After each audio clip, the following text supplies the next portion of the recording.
Yeah, what is good, guys? I hope you all enjoyed the long weekend. I was in San Francisco with my friends today. We went to the Warriors parade. That was pretty fun. But the week's starting. Time to get back to work, and we're gonna be taking a look at SPY. I think it's due for a big bounce, so that's what we're gonna be looking at today. Make sure to watch the whole thing so you know what's coming. And yeah, so make sure to show this video some love, give it a like and subscribe so you know what's coming next. And yeah, let's hop into it. So, Bitcoin got destroyed over the weekend. If you were following it, if you were in the Discord, you would know I've been waiting for that 17,000 for a very long time, which I will have in the description. Make sure to go check that out.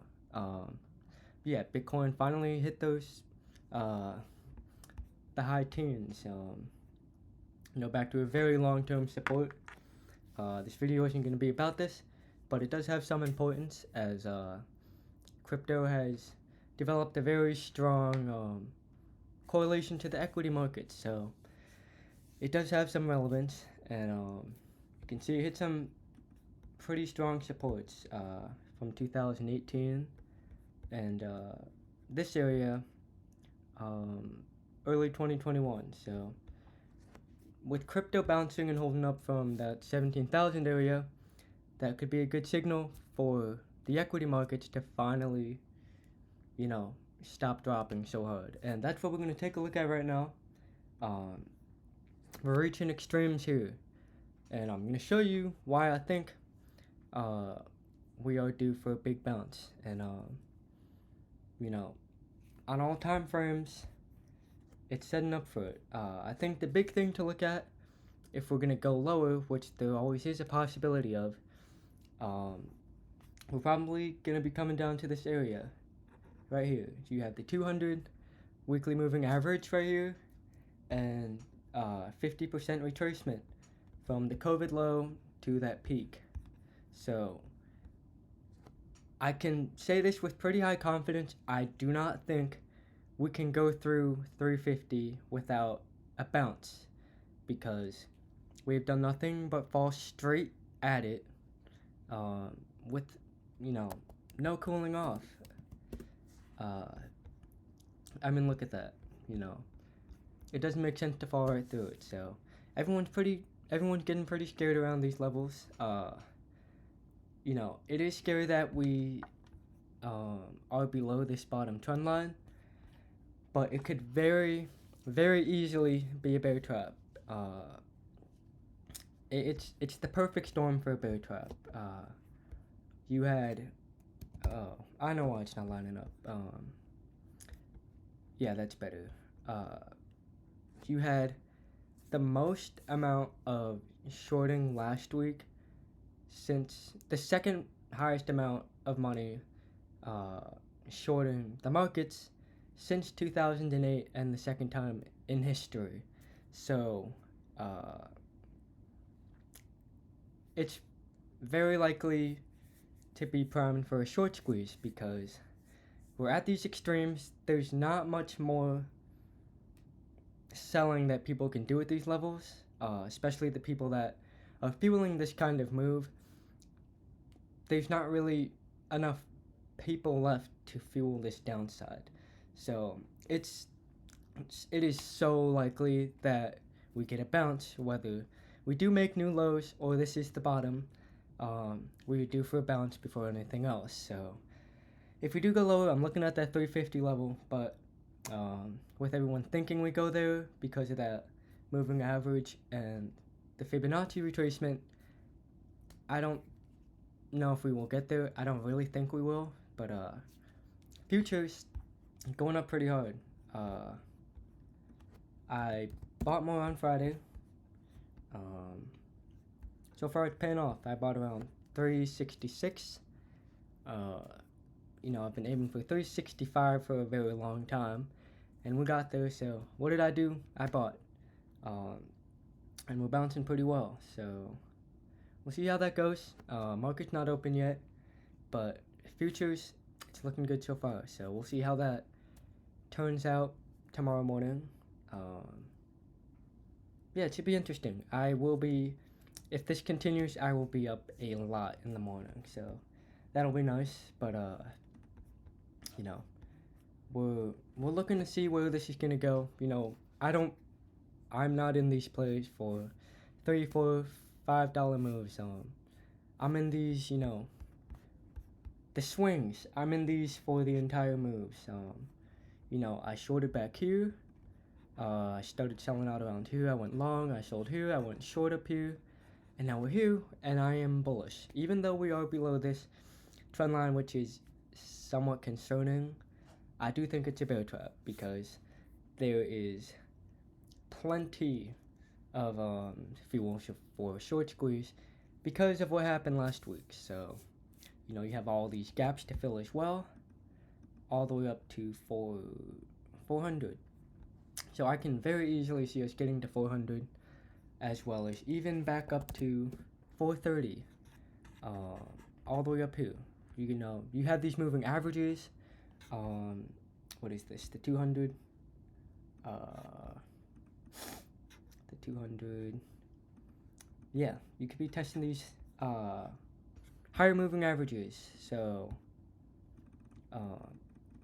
I can see us getting all the way back up there, 430, 440, even.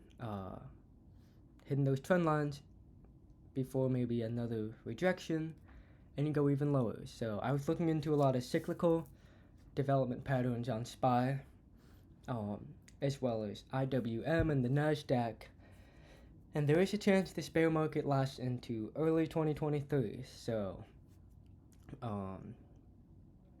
you know, you got to consider that if we get these big bounces, you got to kind of be aware, or have in mind that these could just be bear rallies, you know, bear market short squeezes, which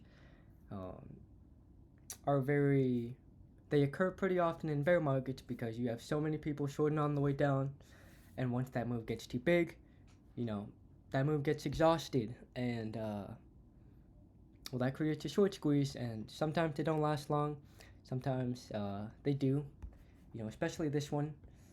That was an interesting move to watch, but you know, it played out the way I was expecting it to, and I played it right. So regardless, if we do go lower, or this is the bottom, we are due for a bounce very, very, very, very soon. Mark my words.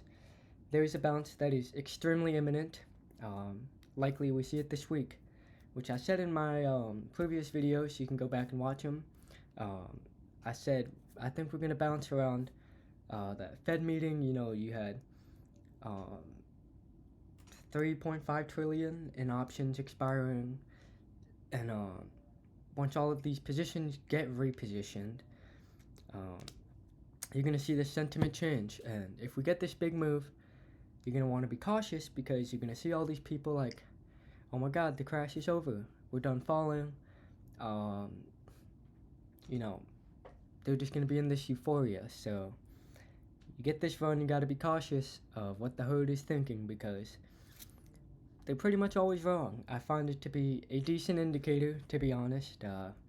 Once I see the majority getting bullish, kind of supports my bear thesis. So it's comforting to see when the herd is thinking one way because it usually strengthens my confidence in whatever I'm thinking. So I think we're looking at a bounce. That's really the main point I'm trying to stress. So you got these gaps here, you got these moving averages. I want to show you these divergences on the daily and the weekly, which when you get divergences on these longer time frames,